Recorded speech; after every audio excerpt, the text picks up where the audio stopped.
Amhara Special Forces and Ethiopian Federal Police at a checkpoint in Maikadra.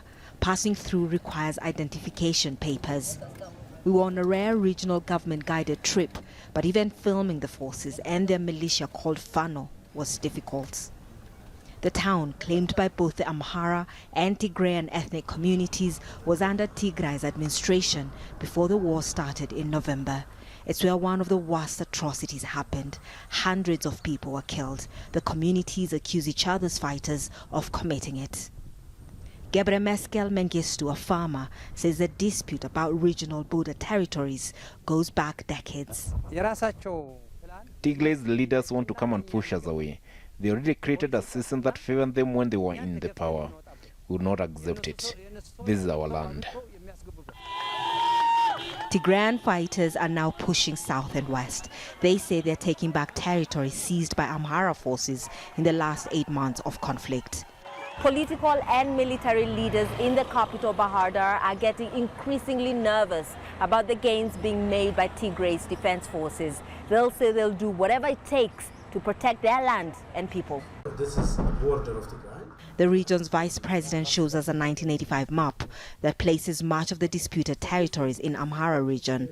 The borderlines have, however, since been redrawn. He tells us when the Tigray People's Liberation Front, or TPLF, took power, it annexed the land to Tigray. We have never ever accepted. The Amhara people and the regional government has never endorsed it. We have never been consulted. So whenever you say historical disputes, it takes you some years behind, and one time it was there, another time it was here. That's what you call a dispute. It has never been. So it couldn't be just a dispute. It was rather taken unilaterally by the TPLF. It was decided.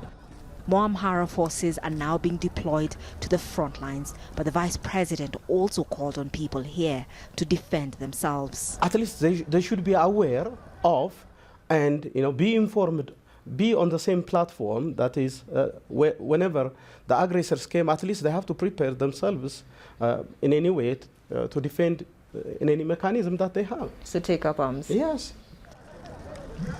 Many Tigrayans who lived in Maikadra and the nearby Humeira town have fled to refugee camps across the border in Sudan. Those still here recently held protests against Tigray's political leadership and its forces. It was not clear to us if they were on the streets willingly or had been coerced. Every interview we tried to do was in the presence of a minder with a gun, and the Tigrayans were afraid to speak openly. Catherine Soy, Al Jazeera, Amhara region, Ethiopia.